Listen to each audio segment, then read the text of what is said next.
तर नमस्कार मित्रांनो, कशा आहात सगळे? ठीक ना? तर मित्रांनो, सृजन स्टडी ग्रुप यावर यूट्यूब चॅनलवर तुमचे हार्दिक स्वागत आहे मित्रांनो. तर आपण आज इयत्ता 8वीतील प्रथम सत्र परीक्षा विषय मराठी हा पेपर पाहणार आहोत. तर मित्रांनो, पेपर खूप सोपा आहे. फक्त व्हिडिओ शेवटपर्यंत पहा, पूर्ण व्हिडिओ तुम्हाला समजेल. आणि चॅनलवर जर नवीन असाल तर चॅनलला सबस्क्राईब करा आणि व्हिडिओला लाईक करा. तर मित्रांनो, चला आपण पेपर पाहू. पेपर तुम्हाला 50 गुणांचा असणार आहे. त्यासाठी वेळ तुम्हाला 3 तास दिला जाणार आहे. चला पेपर आपण पुढीलप्रमाणे व्यवस्थितपणे पाहून समजून घेऊ. त्यात तुम्हाला प्रश्न क्रमांक 1 मधील अ आहे.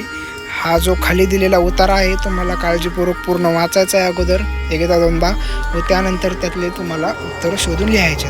उतार्यात असलेले थोर 2 महात्मे आलेले आहेत, तर त्यांचे तुम्हाला यामध्ये नावं लिहायचे. येऊ खाली दुसरा प्रश्न आहे. दुसऱ्यावर प्रेम करणारी आवश्यक गोष्ट तुम्हाला ह्या उतार्यात पूर्ण उत्तर ह्याचे मिळून जाणार आहेत. त्यातून आ आहे भारत माता म्हणजे, त्याचं उत्तर तुम्हाला चौकटीत लिहायचं आहे. त्यानंतर 3 आहे. खालील शब्दांना उतार्यातील समानार्थी शब्द शोधून लिहा. 2 शब्द आहेत तिथं, हर्ष आणि दुसरा आहे नयन. ह्याला या उतार्यामध्ये समानार्थी शब्द आलेले आहेत, तर ते तुम्हाला बरोबर लिहायचे चौकटीमध्ये. 4 आहे. तुमच्या आईचे तुमच्यावरील प्रेम व्यक्त करणारा एखादा प्रसंग थोडक्यात लिहायचा. 2 मार्कासाठी तुम्हाला तो प्रश्न आहे. उतार्यावर आधारित तुम्हाला तो प्रसंग लिहायचा आहे. त्यानंतर खाली आहे आ. खालील उतारा काळजीपूर्वक वाचा आणि सूचनेनुसार कृती करा. 7 मार्कासाठी तुम्हाला हा उतारा नंबर 2 दिलेला आहे. सूचनेनुसार कृती सोडवा. उतारा आधी व्यवस्थित वाचायचा आहे. छोटाच उतारा आहे. अण्णांच्या कादंबऱ्या अनुवादित झाल्या ते शहर, म्हणजे अण्णांच्या ज्या कादंबऱ्या आहेत त्या कोणत्या शहरात अनुवादित झाल्या आहेत ते तुम्हाला शहर लिहायचं आहे. उतार्यातील संवाद किती व्यक्तीमध्ये घडला आहे ते एक समोर लिहायचं आहे. त्यानंतर झोपडीतील वास्तव इथं तुम्हाला त्याचे 4 शब्द आलेले आहेत झोपडीतील वास्तवसाठी, तर ते 4 शब्द तुम्हाला लिहायचे आहेत. सामान्य रूप लिहायचं आहे, म्हणजे समानार्थी शब्द लिहायचा आहे. सामान्य रूप शहरात आणि त्याचं सामान्य रूप तुम्हाला लिहायचं आहे समोर. विठ्ठल उमप यांच्या मते लिखाण सरस होण्यासाठी आवश्यक गोष्टी. उतार्यात उत्तर तुम्हाला त्याचं भेटून जाईल मित्रांनो. उतारा फक्त तुम्हाला व्यवस्थित वाचायचा आहे. त्यानंतर प्रश्न दुसरा. खालील कविता काळजीपूर्वक वाचा आणि सूचनेनुसार कृती करा. हे केव्हा घडले ते लिहा. इथं पुन्हा अजून एक उतारा आहे कवितेचा, तर तो उतारा तुम्हाला व्यवस्थित अगोदर वाचायचा आहे व त्यानंतर त्याचे उत्तरं लिहायचे.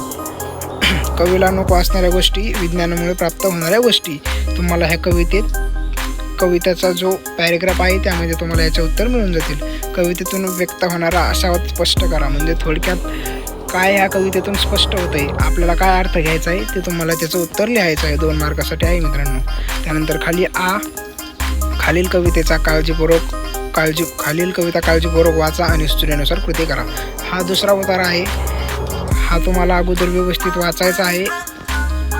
उतारा व्यवस्थित वाचायचा आहे, त्यानंतर तुम्हाला त्याचे उत्तर लिहायचे आहेत. विद्येमुळे व्यक्तीला प्राप्त होणाऱ्या गोष्टी, 4 अशा गोष्टी ज्या तुम्हाला विद्येमुळे प्राप्त होतात, तर त्या 4 गोष्टी तुम्हाला लिहायच्या आहेत. त्यानंतर खालील ओळींचा तुम्हाला समजलेला थोडक्यात अर्थ लिहायचा आहे.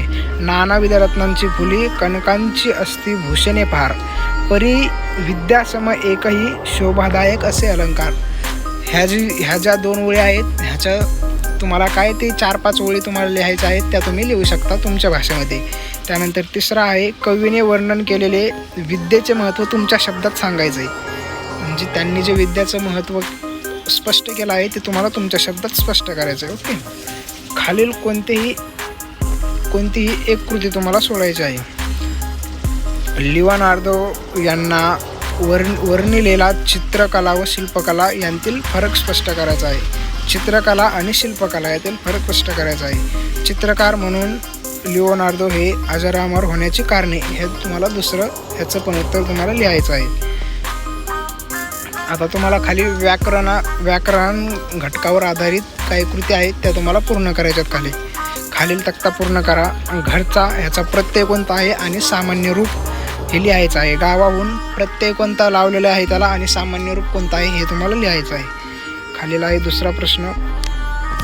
खालील तक्ता पूर्ण करायचा आहे. मुलांना विभक्तीचा प्रकार आणि कारकार्थ तुम्हाला लिहायचा आहे. मुलांचा विभक्तीचा प्रकार कोणता आहे हा आणि कारकार्थ कोणता आहे हे लिहायचं आहे.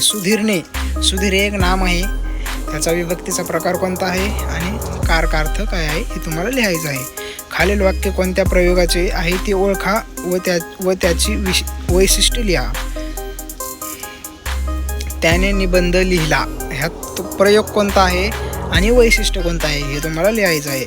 नंबर त्यात 4 तुम्हाला आहे संधी सोडवायच्यात. राजर्षी आणि तल्लीन ह्याचे तुम्हाला एका शब्दात उत्तर लिहायचं आहे.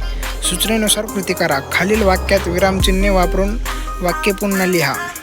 आई म्हणाली सर्वांनी अभ्यासाला बसा, ह्यात तुम्हाला योग्य विरामचिन्ह वापरायचे.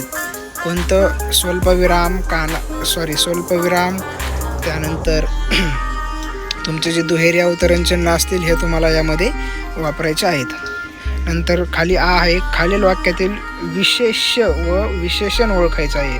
हिमालय पर्वत भारतातील सर्वात उंच पर्वत आहे. ह्यात विशेष्य कोणतं आहे व विशेषण कोणतं आहे हे तुम्हाला स्पष्ट करून लिहायचं आहे. त्यानंतर खाली 6 आहे. वाक्प्रचार व त्यांच्या अर्थाच्या जोड्या लावायच्यात. कंबर कसणे, निर्धारित करणे, कोलाहल करणे, कोड्यात टाकणे ह्याचे तुम्हाला ह्या साईडला उत्तर आहेत. म्हणजेच त्या जे वाक्प्रचार आहेत 4 ह्याचे ह्या साईडला तुम्हाला उत्तरं पण दिलेले आहेत, फक्त योग्य जोड्या तुम्हाला लिहायच्यात. ओके. त्यानंतर विभाग 5 आला. खाली तुमचा प्रश्न 5वा. खालील कृती सोडवा. तुमच्या शाळेमध्ये दिवाळी सुट्टीत चला नृत्य शिकूया हे 10 दिवसांचे शिबिर आयोजित केले आहे. यात तुम्हाला सहभागी करून घेण्याची विनंती करणारे पत्र वर्ग शिक्षकांना लिहायचं आहे. आणि खाली विषयांवर संवाद लेखन करा. झाड व झोका व झाड दोघांमधील संवाद संकल्पना करून संवाद लेखन करा. तर मित्रांनो, तुम्हाला हे 2 प्रश्न व्यवस्थित सोडायचे आहेत. 4-4 मार्काला प्रश्न येणार आहेत. तुम्हाला एकतर पत्र पण लिहायचं आहे आणि झाड व झोका यामध्ये तुम्हाला त्यातला संवाद लिहायचा आहे. त्यामध्ये आहे. खालीलपैकी कोणत्याही एका विषयावर 70 ते 80 शब्द निबंध लेखन करायचं आहे. जर पाऊस पडला नाही तर आणि भारत माझा देश ह्यापैकी तुम्हाला कोणत्या पण एका विषयावर 70 ते 80 शब्दात तुम्हाला व्यवस्थित निबंध लेखन करायचं आहे. तर मित्रांनो, पेपर तुम्हाला समजलाच असेल. खूप सोपा पेपर आहे.